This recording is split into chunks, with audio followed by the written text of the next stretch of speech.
আজকে আপনাদের সাথে আমার একটি নানু বাড়ির একদিনের গল্প শেয়ার করব। নানু বাড়ি এই দিন কি করলাম সকাল থেকে রাত পর্যন্ত সবকিছুই থাকবে আমার আজকের এই ভিডিওতে। তো আসসালামু আলাইকুম সবাইকে, ওয়েলকাম টু মাই নানু বাড়ি স্পেশাল ব্লগ। আজকে আপনাদের সাথে আমার একটা নানু বাড়ির ব্লগ শেয়ার করব। ভিডিওর প্রথমে আপনাদেরকে বলে দিচ্ছি, এটা কিন্তু আমার রিয়েল নানু বাড়ি না, আমার আম্মুর ফুফু বাড়ি, মানে আমার আরেকটা নানু বাড়ি আর কি। সো এই দিন হচ্ছে আমরা নানু বাড়ির উদ্দেশ্যে রওনা দিয়ে দিই নানুকে দেখতে যাব বলে, কারণ নানু বেশ কয়েকদিন যাবত অসুস্থ, তাই আর কি নানুকে দেখতে যাচ্ছি সবাই মিলে। সো যেহেতু অনেকদিন পর যাচ্ছি, তাছাড়া দেখতে যাব বলে কথা, তাই এখান থেকে হচ্ছে আম্মুরা কিছু ফল ফ্রুটস নিয়ে নিল। আর আমার নানু বাড়ি হচ্ছে চরপেশন, তাই চরপেশন বাজারে এসে হচ্ছে ফল নিয়েছে। যাই হোক, তারপর হচ্ছে আমরা নানু বাড়ি চলে আসি। চরপেশন বাজার থেকে কিন্তু নানু বাড়ি আসতে তেমন সময় লাগেনি, বাজার থেকে কিন্তু 10 টাকার ভাড়া। যাই হোক, তারপর বাসায় আসার পর আমি একটু ভিডিও করছিলাম, কারণ নানু বাড়ির প্রত্যেকটা ঘরের কোনায় কোনায় কিন্তু ফুলের টপ লাগানো ছিল, আর এগুলো কিন্তু কেনা না, তারাই বানিয়েছে। তো আস্তে আস্তে আমাদের প্রায় দুপুর হয়ে গিয়েছে। মামি আমাদেরকে এই টক জাতীয় ফলটা খেতে দিয়েছে। এটা মেবি কাউ ফল, আমার খুবই পছন্দের একটা ফল। তো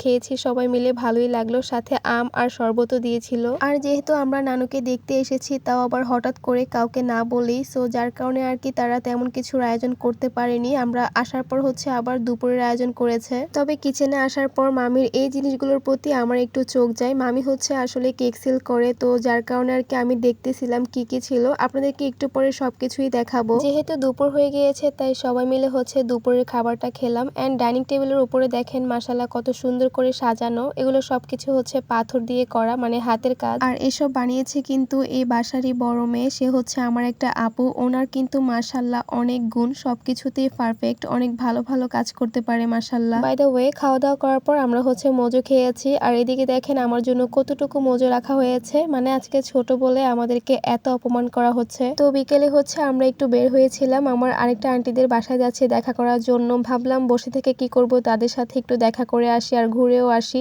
আর সেটা হচ্ছে আমার নানুর আরেকটা মেয়ের বাসা আর কি। সত্যি বলতে এই নিয়ে নানু বাড়িতে আমার সেকেন্ড বার আসা। ফার্স্ট যখন আসি তখন কিন্তু আমার বেশ ভালো লেগেছিল, তখন আমার সাথে আমার খালাতো বোনও ছিল, তাই আমার কাছে একটু বেশি ভালো লেগেছিল। তখন আমরা ভীষণ মজা করেছি এই বাসায় এসে। আর এবার কিন্তু আমি একা এসেছি আর মিস করতেছিলাম আপুকে অনেক বেশি। যতই মিস করি না কেন, বেচারি এখন চাইলেও আমার সাথে আর আসতে পারবে না, কারণ সে তার শ্বশুর বাড়িতে তার বিয়ে হয়ে গিয়েছে। আসলে ছোটবেলা থেকে বোনদের মধ্যে আমি তার সাথে একটু বেশি মিশেছি, চলাফেরা করেছি, আর সেও আমাকে অনেক বেশি ভালোবাসে, আমিও তাকে অনেক বেশি ভালোবাসি। সো যার কারণে আর কি কথাগুলো খুবই মনে পড়ছিল, আর দিনগুলোকেও মিস করছি, তাই আপনাদের সাথে শেয়ার করা। যাই হোক, কিসের মধ্যে থেকে কিসে চলে গেলাম। তো তারপর হচ্ছে আন্টিদের বাসা থেকে আমরা আবার নানু বাসায় চলে আসি, তখন প্রায় সন্ধ্যা হয়ে গিয়েছে। আর আসার পরে হচ্ছে আমি আপুর রুমে আসি। আপুর রুমে আসার পর আমার এই জিনিসটার প্রতি অনেক বেশি ভালো লাগা কাজ করে, মানে এটা হচ্ছে চুড়ির আলনা। চুড়ির আলনাটা আমার কাছে খুবই ভালো লেগেছে, আর চুড়িগুলো কিন্তু সব আপুর নিজ হাতেই বানিয়েছে, মানে ভাবা যায় মেয়েটার কত গুণ মাশাআল্লাহ। এন্ড তারপর সন্ধ্যার নাস্তা করি সবাই মিলে। সন্ধ্যার নাস্তাতে মামি মুড়ি মাখা করেছিল, পুরি আনিয়েছিল, পেঁয়াজও ছিল, সেই সাথে ছিল কফি। এন্ড নাস্তা করার পর আমি হচ্ছে রুমে চলে যাই। এরপর থেকে আমার আর কোনো ভিডিও ক্লিপ নিতে ইচ্ছে করেনি। তারপর হচ্ছে একসাথে রাতের খাবারের সময় আর কি ভিডিও অন করেছি। রাতে হচ্ছে মামি এখানে সবজি করেছিল, মাছ রান্না করেছিল, প্লাস এখানে মুরগির মাংস রান্না করেছে।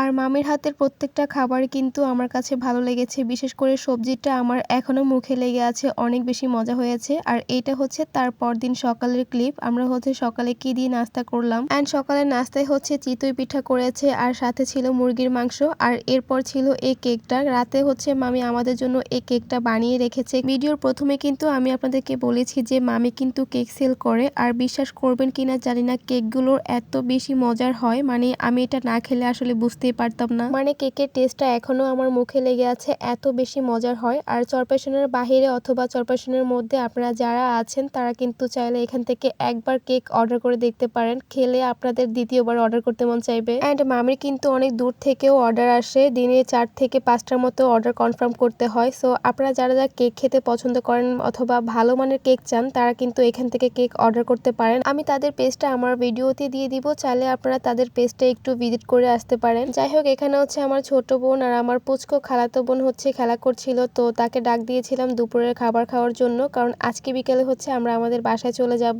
ভেবেছি আমরা সকালে গিয়ে বিকেলে চলে আসব নানুর সাথে দেখা করেই। তো নানু হচ্ছে আমাদেরকে অনেক পরিমাণে রাগারাগি করেছিল, বলেছিল যে আমরা একদিন থাকতে, তো যার কারণে আর কি তার পরদিন দুপুরে আসতে হয়েছে। এন্ড এই দিন দুপুরে তো মামি বিরাট আয়োজন করে ফেলেছে, পোলাও, রোস্ট থেকে শুরু করে গরুর মাংস, ডাল, সবজি, শাক রান্না করেছে, মাছ রান্না করেছে আর সাথে কিন্তু দই, খেজুরের গুড়। তো কি আর করার, আয়োজন যেহেতু করেছে আমাদেরকে তো খেতেই হবে। সো এই ছিল আমার আজকের ভিডিওটি। আমার ভিডিওটি অলরেডি অনেক লং হয়ে গিয়েছে। আজকের মতো ভিডিওটি এখানে শেষ করছি। দেখা হয়ে যাবে নেক্সট ভিডিওতে। সবাই ভালো থাকবেন। সবাইকে আল্লাহ হাফেজ।